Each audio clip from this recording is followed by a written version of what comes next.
Olá! E a primeira entrevista do nosso canal Caqui Literário é com nada mais, nada menos do que com a ganhadora do sexto prêmio Kindle de literatura. Ela é professora de escrita criativa e doutora em literatura comparada pela UFC. Eu estou falando da querida Vanessa Paz. Roda a vinheta!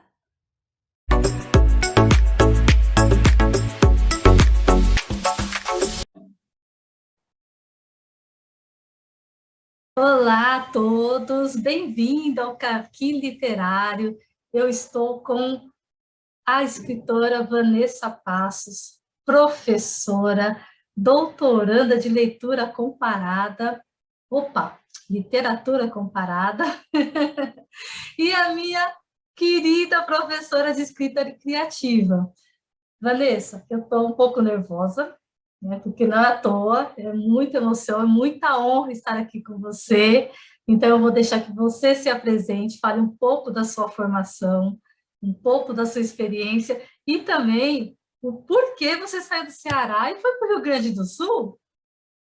Pronto, para mim é um prazer, querida, poder estar aqui conversando com você nessa entrevista. Eu sou Vanessa Passos, escritora, professora de escrita criativa e doutora em literatura comparada, como você falou, pela UFC. E atualmente eu estou em Porto Alegre, no Rio Grande do Sul, porque eu vim fazer o meu pós-doutorado em escrita criativa na PUC, com a orientação do professor Assis Brasil, com esse objetivo de continuar, né? Eu acredito que o estudo ele é contínuo. É uma coisa que não acaba quando a gente publica um livro, não acaba quando a gente vence um prêmio. O objetivo é essa pesquisa, essa busca constante, né? Então, estou muito feliz com esses novos aprendizados. Falar em prêmio, nós vamos falar daqui a pouquinho, né? Porque nada mais, nada menos é a nossa ganhadora do sexto prêmio Kindle de literatura, né, Van? E aí vamos falar um pouquinho dessa emoção daqui a pouco, que é a Filha Primitiva. Mas antes de falar da Filha Primitiva, que é o seu romance de estreia, eu gostaria que você falasse um pouquinho também dos seus contos, dos livros infantis. Fale um pouquinho deles antes da gente entrar na Filha Primitiva. Pronto, eu venho já com uma trajetória. Eu falo que comecei com o conto, porque a minha literatura é uma literatura concisa, é uma literatura magra.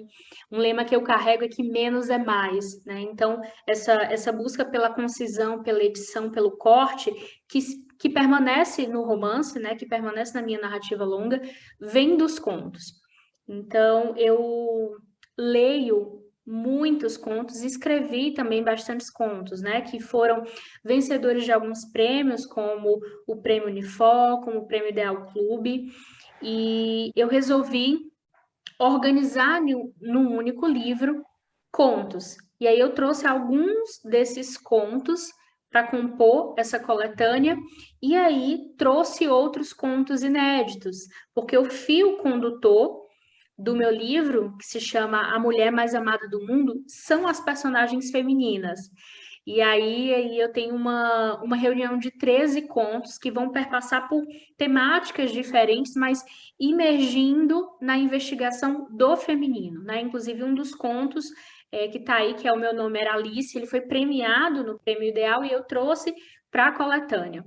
Esse livro, ele foi uma surpresa muito grande, assim, ele vendeu mais de 2.000 exemplares físicos, né? Num período de pandemia, assim, no auge da pandemia, ele foi lançado em 2020 e tive uma recepção grande, assim, com clubes de leituras, com troca com os leitores, que é algo que eu acho fundamental.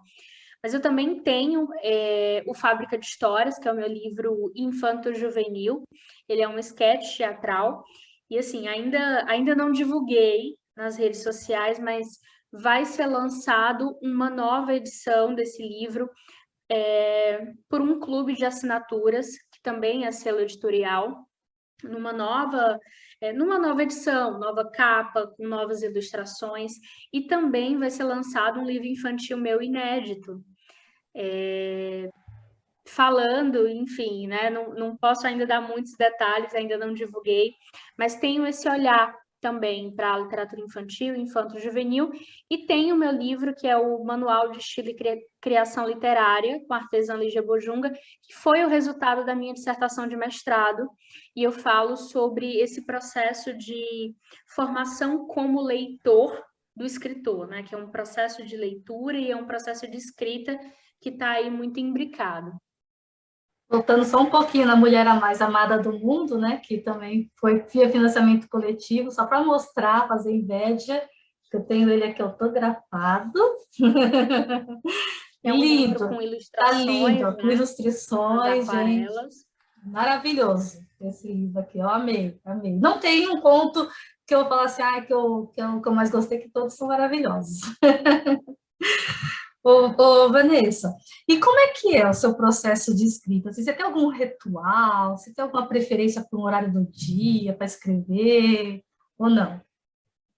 Uma coisa que é interessante e que eu me dei conta, assim, de uma forma mais intensa, refletindo sobre isso, é que o nosso processo de escrita, ele muda, porque nós mudamos, né? Então, assim, se eu for falar da Vanessa, do tempo da academia, né, do mestrado, do doutorado, ou até mesmo da graduação, era um processo completamente caótico. Eu tinha pouquíssimo tempo, trabalhava 300 horas, então eu escrevia dentro do ônibus, eu escrevia nos intervalos, eu me trancava dentro da escola para escrever dentro do banheiro, às vezes escrevia durante a aula, enquanto os alunos copiavam.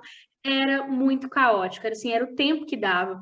Às vezes os meus colegas, professores, me chamavam de antissocial, porque na hora do intervalo, em vez de conversar com eles, tomar cafezinho, eu colocava um fone no ouvido e ficava ali tentando escrever 1 ou 2 parágrafos naquele pouco tempo que tinha, porque escrever para mim sempre foi muito vital. Então eu tive que aprender a escrever no barulho, a escrever no movimento, com pouco espaço de tempo.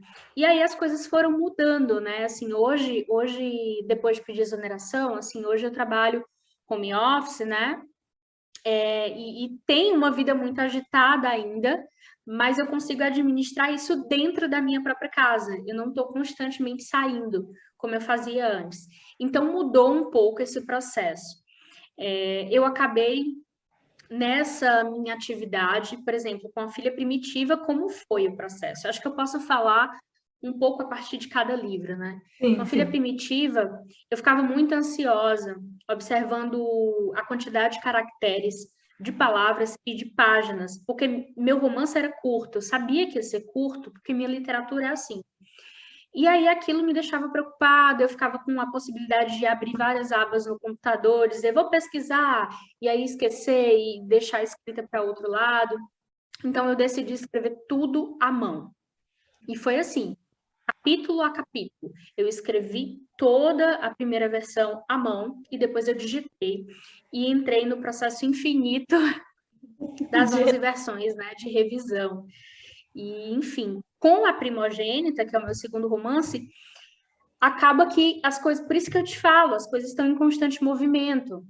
A pior, a ideia era escrever tudo à mão, e tudo que eu tinha escrito no ano passado e no começo desse ano estava à mão. Eu tenho um caderno só para isso, assim, com as epígrafes que eu selecionei, com o planejamento que eu ia fazendo também, estava tudo nesse caderno. Mas acabou que eu cheguei no momento crucial da narrativa em que eu percebi que tinha uma lacuna no livro. E aí eu precisei também testar a voz narrativa. E para fazer isso, eu tive que digitar para o computador para avaliar aquilo. E aí ficou tudo muito bagunçado, parte no computador, parte no caderno, e aí eu entrei em pane. E agora, como é que eu dou continuidade? Eu fico no computador, eu vou para a mão, mas aí eu decidi que como eu estou testando muito essa voz, e aí eu preciso comparar esse ritmo, né? E às vezes os meus garranchos não me possibilitam isso. Eu decidi digitar tudo que eu tinha e dar continuidade no computador, né? Mas está sendo assim desafiador. E aí eu gosto de escrever, assim, nem sempre consigo, mas eu priorizo escrever na parte da manhã, porque o que eu sinto? Eu sinto que a gente faz tudo, entrega toda essa energia e à noite tá só o pito, assim, não sobra mais nada. Então, quando eu pelo menos eu me sinto muito melhor, sabe? Quando eu escrevo de manhã, eu me sinto até mais bonita, sabe? Eu tenho uma sensação de missão cumprida, que tudo vai dar certo no meu dia. Então, para mim, eu procuro proteger esse tempo para escrever pela manhã. E aí, às vezes, quando não dá, eu escrevo à noite. E quando dá, eu escrevo um pouco de manhã e um pouco à noite. Porque quando eu entro no processo do romance, eu entendo que eu tenho que ficar muito perto dessas personagens e que não é bom que eu me distancie delas, porque senão eu posso perdê-las, né? Eu preciso estar alimentando aquela relação. Ah, entendi. Até a questão do personagem estava um pouquinho aqui na minha próxima pergunta, né? Que eu queria. Que você já respondeu um pouquinho na anterior, se você fazia um roteiro, começo, meio e fim, né?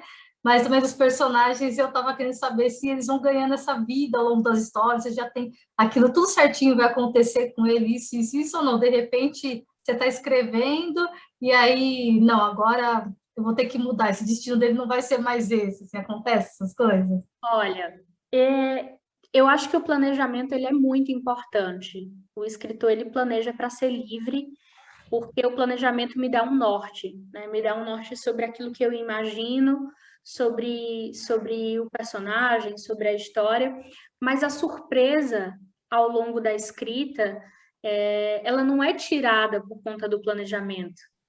Assim como eu tinha ali planejado muitas coisas, e tem coisas que eu vou descobrindo ao longo da escrita, né? Como, por exemplo, eu percebi que havia uma lacuna ali e que eu precisava voltar, replanejar e, de repente, mudar algumas coisas. Então, assim, já aconteceu, por exemplo, do personagem a priori estar vivo e depois eu disse, não, ele fica melhor morto na história. Então, assim, eu vou fazendo algumas alterações e sentindo, vou sentindo a história enquanto escrevo, e isso é muito importante, assim, eu vou entrando nessa personagem. Uma coisa que eu falei num clube de leitura, no Passaporte Literário, sobre a filha primitiva, é que me perguntaram, Vanessa, as tuas personagens são tão bem construídas, me fala, é autobiográfico? Tem que ser, tem que ter alguma coisa autobiográfico. E é engraçado, algumas leitoras, né, se espantam com isso. Mas eu acho que quando um personagem está bem criado, é isso que ele passa, uma sensação de verdade mesmo. Porque se a gente for parar para pensar, o que é a ficção? A ficção é uma mentira, né? E o que acontece? Para que a gente tenha uma boa literatura, ela não precisa ser verdade, ela tem que parecer verdade. Então, o modo como é construído essa narrativa, a voz, porque para mim, uma coisa que eu mais bato na construção é a voz. Porque só quando a gente encontra aquela voz é que a narrativa vai soar verdadeira, né? Então, eu procuro, durante a experiência do livro, me colar nas personagens, e não o inverso. Não é eu pego algo meu, autobiográfico, e coloco, não. Eu vou me colar nessa experiência ficcional e eu vou entrar na cabeça dessas personagens e eu vou, muitas vezes, falar essas falas em voz alta. Eu vou sentir como é que isso se configura dentro da construção daquele contexto que ela é criada. Eu vou encenar, muitas vezes. Então, eu brinco, eu acho que eu me realizo. Um dos desejos que eu ainda não realizei em vida, mas eu realizo na ficção, é brincar de teatro. Porque tá muito forte, assim, a presença da oralidade, como que a construção da cena, como que essas personagens agem e falam. Então é isso, assim, eu me colo tanto nessa experiência delas que não tem como não soar verdadeiro aquilo. Verdade. E deu uma aula agora aqui para nós escritores. E como leitora, Vanessa, como é que você, assim, quais suas preferências? Olha, eu leio o tempo todo, assim. Tem gente que brinca de que quando está escrevendo não lê. Para mim é impossível, porque eu escrevo o tempo todo. Eu busco escrever sempre, então eu não leria nunca. E eu tô sempre lendo e lendo muitas coisas ao mesmo tempo. Mas eu reforço sempre.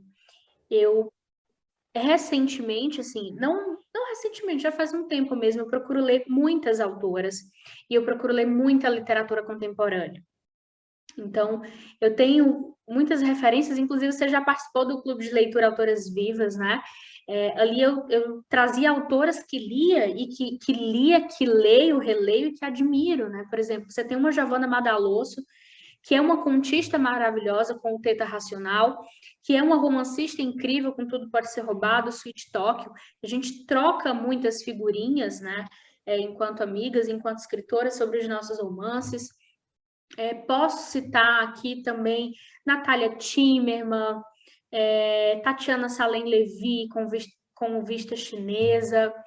Tem o Continentes de Dentro, da Maria Helena Morin. Então, assim, que é um livro, inclusive, que tem me influenciado nesse processo de escrita do próximo romance, que trata sobre o tema da loucura. Então, eu estou lendo muito, né? E trazendo de algumas referências mais clássicas também, de autoras, li muita Lígia Fagundes Telles. Nossa, eu iniciei escrevendo os contos, assim, a partir do espanto de ler Venha Ver o Pôr do Sol, o outro livro de contos dela, do Baile Verde, li muita Clarice Lispector, Felicidade Clandestina, Feliz Aniversário, li também Virginia Woolf. Então, as mulheres estão muito presentes na minha literatura, né, como referência, Carola Saavedra. Então, é isso. Eu estou sempre lendo e relendo mulheres. Deixar nossa homenagem, né, Vanessa, para Lídia Fagundes Telles, né, que nos deixou agora domingo passado, né, dia 3 de abril de 2022, né, vou deixar aqui gravado, que é a dama da literatura, né, e vai nos deixar saudade, mas os escritos vão ficar aí para a eternidade, né, ainda nos acariciando aqui o coração. E, Vanessa, e aí você falando ainda do nosso clube de leitoras, que foi maravilhoso, né? Eu adorei participar, assim, conhecer escritoras incríveis. E, assim, você é isso, né? O clube de leitura, é o curso do 321 Escreva, que eu sou aluna e indico para todo mundo, um dos melhores cursos de escrita criativa completo. Professora presente, puxa a orelha, gente. Então, eu recomendo. E, assim, aí é mãe da Bela, né, tem o maridão e está fazendo a pós aí, né, ou finalizou, né, o pós, não, agora está fazendo pós-doutorado, né, com a CIS O Brasil. pós-doutorado. Então, assim, como é que dá conta de tudo isso? Olha, eu costumo dizer que, na verdade, a gente não dá conta de tudo, né? A gente precisa abrir mão de muitas coisas. Então, assim, e já abri mão de muitas coisas, porque uma coisa que eu faço é observar o que é mais importante para mim, o que é uma prioridade na minha vida, sabe? E aí, as minhas decisões, elas são tomadas a partir da minha prioridade, né? A partir daquilo que é importante para mim. Por exemplo, eu não abro mão de almoçar praticamente todos os dias com a minha família, conversar com a minha família, isso é maravilhoso. Então, assim, as decisões que eu tomei de trabalho, trabalhando hoje home office, eu posso estar mais perto da minha filha, eu posso acompanhar mais perto esse crescimento dela e, ao mesmo tempo, ter mais maleabilidade a horários. Então, as minhas decisões, elas vão sendo tomadas assim, por exemplo, abro mão de ter uma casa super arrumada, né? Parece arrumado aqui, né? Porque é o que está aparecendo para vocês, não tem muita bagunça. E, para mim, eu abro mão disso porque tem outras coisas, como ler e escrever, que eu priorizo mais do que, por exemplo, fazer isso. Então, é assim, eu vou observando o que são os meus sonhos, o que são minhas prioridades e vou fazendo escolhas, né? E também com o que eu chamo de organização. Eu acho que a organização salva muito, porque ela otimiza o nosso tempo, ela abre caminhos, abre brechas. Durante muito tempo eu falava assim, poxa, eu tenho que roubar tempo para escrever, porque eu não tinha. Então, eu roubava tempo para escrever, né? Assim, sempre procurando encontrar brechas para isso. Então, eu acho que é mais ou menos isso, assim, a gente não precisa entrar nessa noia de achar que a gente dá conta de tudo, que a gente não vai dar. Eu acho que a gente precisa fazer boas escolhas. E boas escolhas são, às vezes é diferente, a minha escolha é diferente da sua, que é diferente de outra pessoa, vai de acordo com aquilo que ela considera muito importante, entendeu? Então, assim, para mim, ler, escrever, estudar, estar com família, são coisas muito importantes. Então, as minhas escolhas são muito tomadas pensando nisso. Agora vamos entrar, né, no assunto do momento, né? Que é a Filha Primitiva, que ganhou o 6º prêmio Quinto de Literatura. Eu estava na torcida, que eu tinha certeza que ia ganhar, e já está com quase 1.000 avaliações lá na Amazon, que eu vi, né, recentemente. Isso. Né? Então, assim, tá bombando. E aí eu queria que você faça um pouquinho mais. Você já falou um pouquinho, né? Mas assim, da ideia, do tempo que você falou, teve 11 revisões, assim, mas todo esse processo, acho que foi 4 anos, né? Desde quando teve a ideia inicial até sair o livro, né? Então, se você puder falar um pouquinho mais, porque é uma história muito forte, gente, muito impactante. E aí, vamos escutar um pouquinho mais aí sobre a Filha Primitiva. Olha, engraçado que acho que eu não falei isso em nenhuma entrevista. Quando eu tive a ideia de A Filha Primitiva, foi em 2017. Eu estava no olho do furacão. Eu estava finalizando o mestrado, emendando, terminando dissertação, organizando a publicação do livro e ajeitando o projeto para o doutorado, né? Porque eu entrei no doutorado em 2018. Foi muito doido. E eu fiquei completamente obcecada com essa ideia. Eu comecei a observar, de um modo geral, não um caso específico, como existiam determinados traumas ou eventos muito fortes que aconteciam, por exemplo, com uma mulher e que isso ia se perpetuando por gerações de uma mesma família. E aí aquilo ficou em mim muito intensamente, e aí a partir disso veio a tríade de personagens do livro, que é avó, mãe e filha, e eu comecei a, assim, amadurecer essas personagens, criar essas personagens, né? Sabia que para mim seria muito difícil começar a escrever aquele romance naquele momento. Então, foi um período de entender qual era a ideia, amadurecer, né? No curso eu falo sobre isso, sobre deixar a ideia criar raízes. Às vezes a gente pega uma ideia e apressadamente vai logo escrever e ela não cria raízes suficientes, né? E nem substância suficiente para aquela história ficar de pé. Então, esse primeiro processo foi assim, planejando, criando as personagens, entendendo quem elas eram, a teia de conflitos. Depois eu comecei a escrever essa história. E assim, eu senti que a história ainda não tinha conseguido encontrar o tom certo, a voz narrativa certa. Eu tinha a história, eu tinha os acontecimentos, eu tinha tudo, mas eu não tinha conseguido isso, né? E aí eu deixei um pouco descansar e tudo mais. E aí fui pensando sobre isso. Eu amo exercícios de escrita, eu acho que eles ativam a nossa criatividade, eles nos encorajam, nos desafiam. E aí, num exercício de escrita, pensando ali sobre o processo de criação de cena, pensando num texto que pudesse entrar prosa, mas tivesse ali também um elemento poético, eu escrevi um capítulo. Depois eu me dei conta que era um capítulo, né? Porque tudo que eu escrevo, eu tento pensar no começo, meio e fim, né? Para ter ali uma ideia. Que era o capítulo que se tornou o capítulo do parto, dentro do livro. E aí eu fiquei muito, muito impactada com o efeito que tanto a escrita quanto eu relendo, né? Assim, pegando o texto como leitora, gerou em mim. E aí eu entendi que tinha um elemento muito forte ali naquela voz, que era uma raiva, que era um ímpeto muito grande. E aí eu disse, é isso, faz todo sentido. E aí eu fui reescrever toda a história nesse tom, né? Seguindo esse tom. E aí terminei, né, essa primeira versão dentro desse outro olhar, né? Sem nem considerar. Agora, parando para pensar, foram mais de 11 versões. Porque eu não tinha considerado isso depois dessa primeira que eu considerei que funcionou, né? Porque eu tenho outros textos.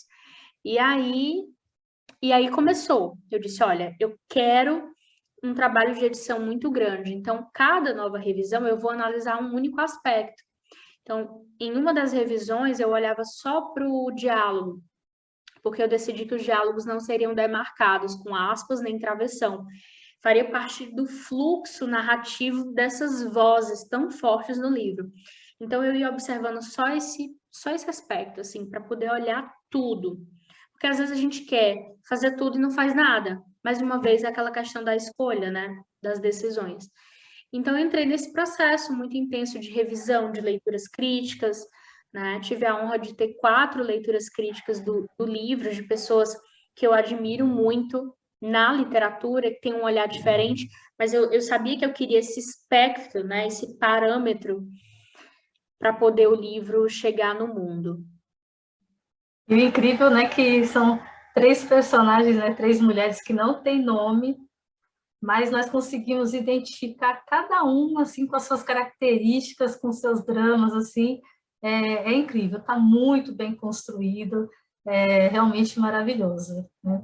Quem não leu ainda tem que ler A Filha Bonitinha. Eu fico muito feliz, muito lisonjeada com o seu carinho, com a sua leitura, né? Você que tem uma leitura tão sensível, que acompanhou toda essa jornada, que torceu efetivamente. Eu lembro das suas mensagens ali, pouco antes, torcendo para a filha primitiva.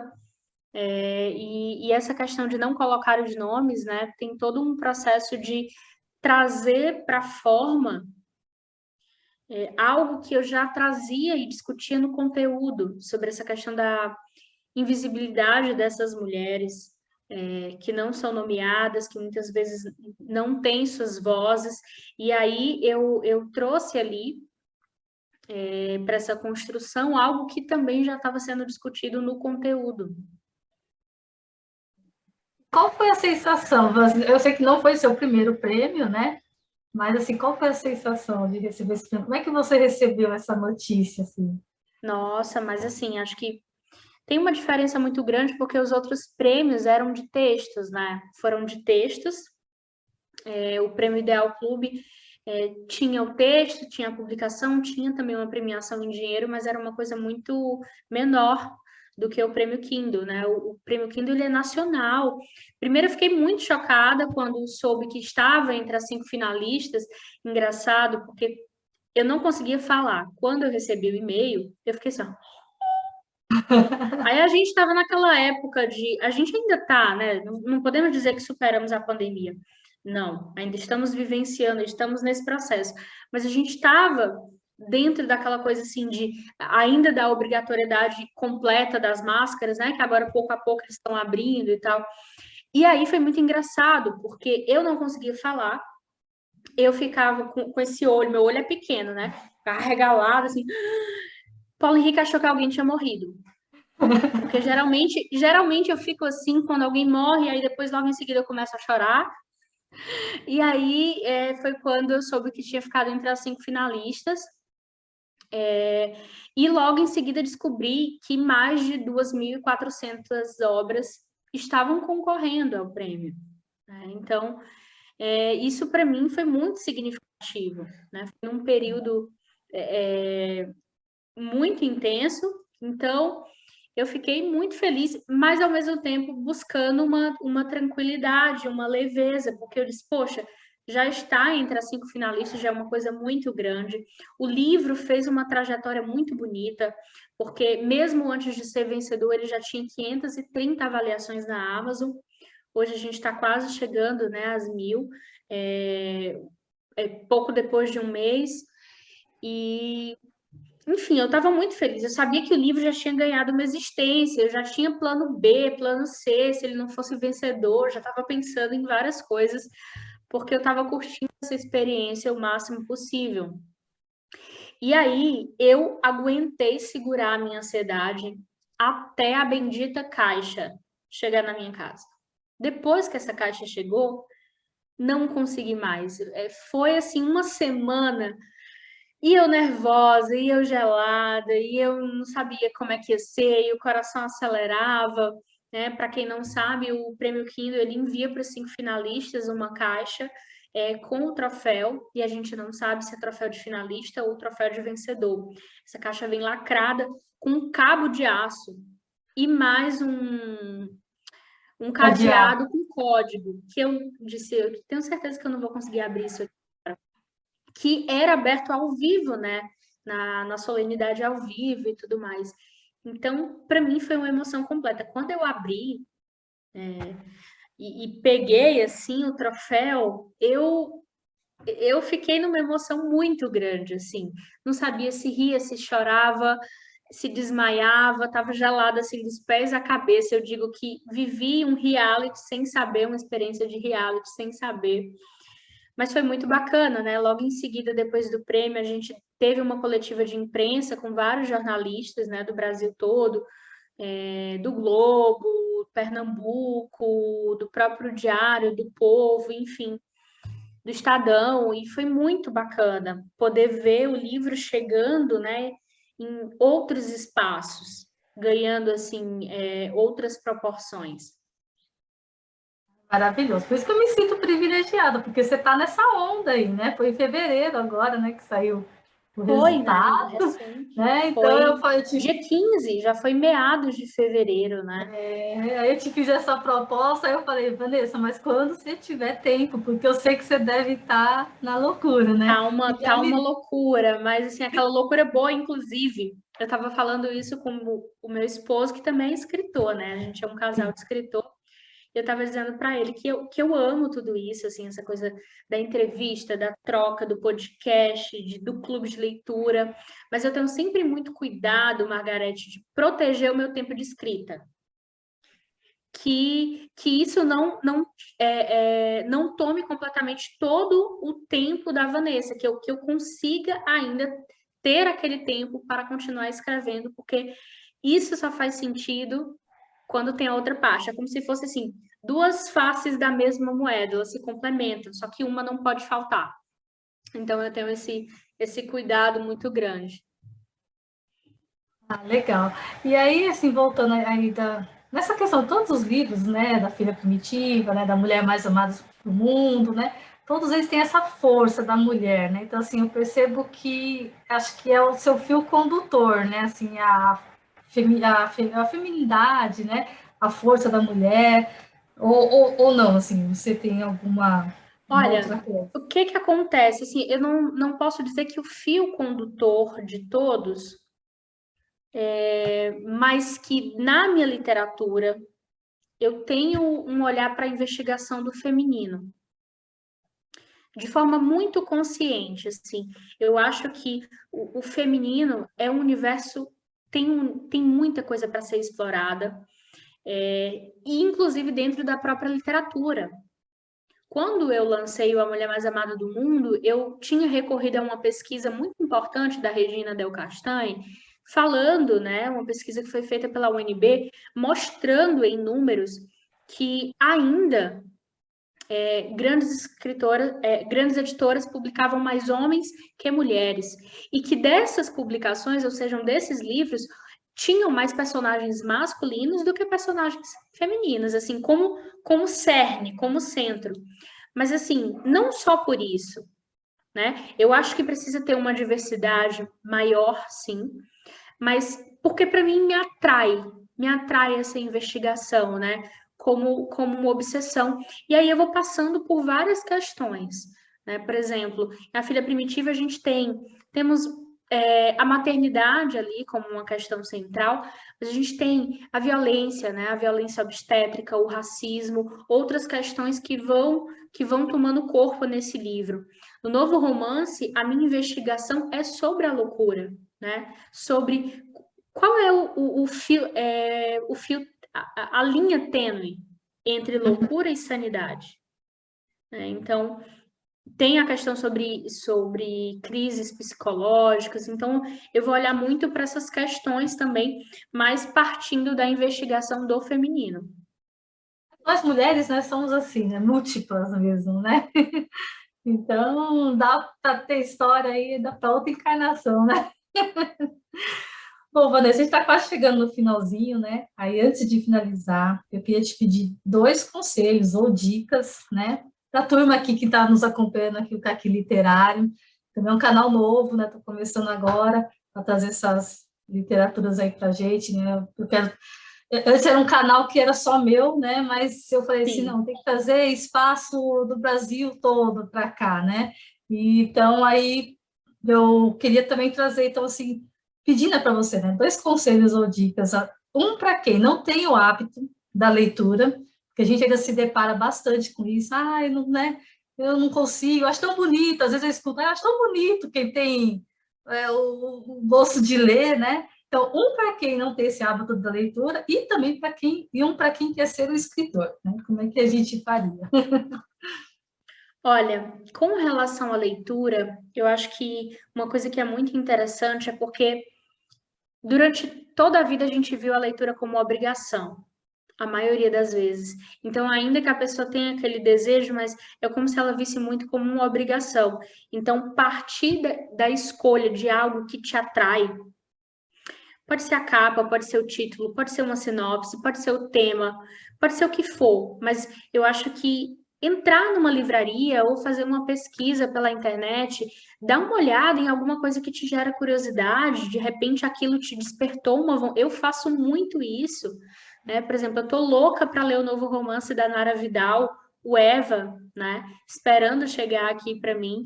Então, eu fico nessa coisa de procurar algo que me desperta o desejo. Eu acho que pode ser algo muito interessante e ler aos poucos. Por exemplo, não precisa ler de forma quilométrica. Lê por exemplo, se for um livro de contos, lê um conto por dia. Se for um romance, lê um capítulo por dia. Lê pouquinho, né? Eu acho que é algo que pode ser muito interessante nesse processo.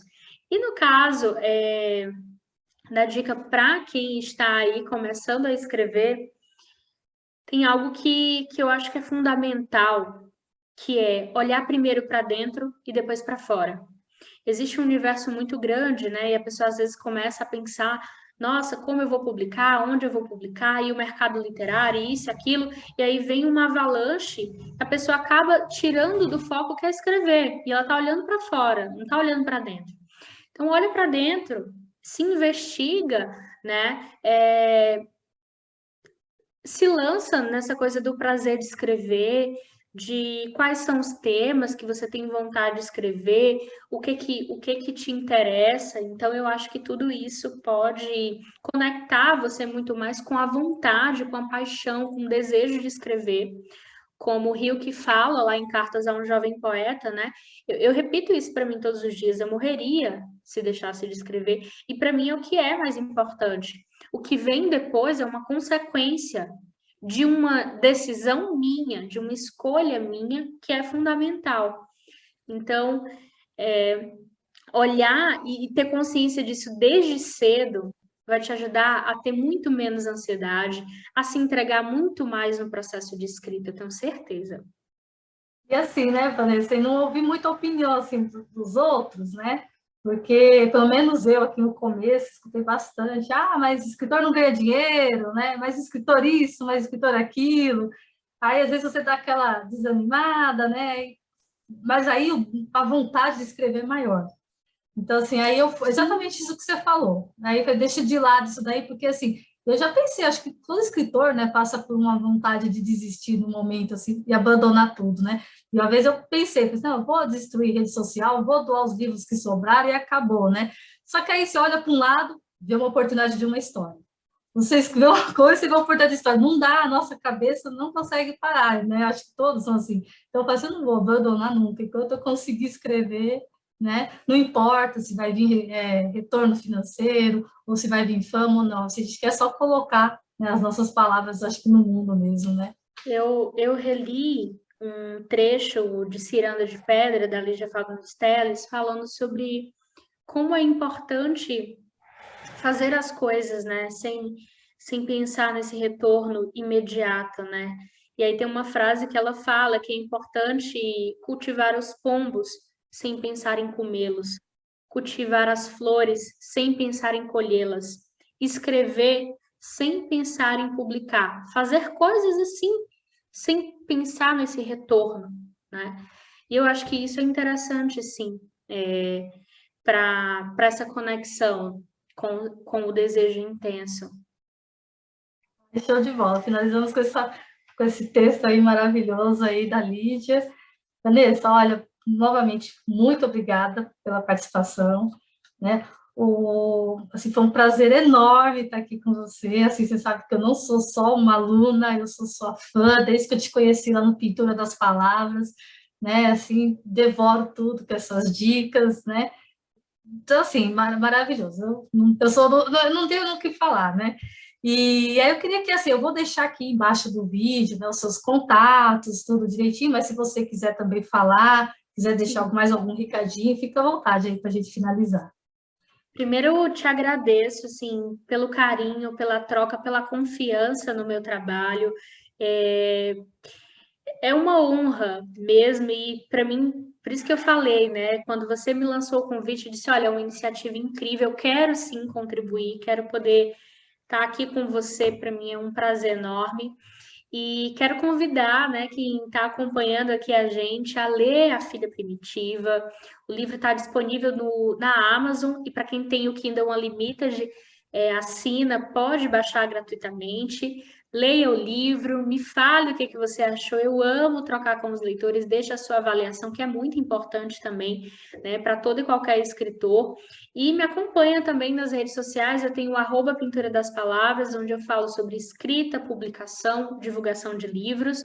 Tenho o canal no YouTube também, e tenho o meu perfil pessoal como escritora, que é o @vanessapassos.escritora. Então, eu vou adorar poder trocar com vocês. Obrigada, querida. Aí eu que agradeço, Vanessa. Um beijo, viu? Muito obrigada.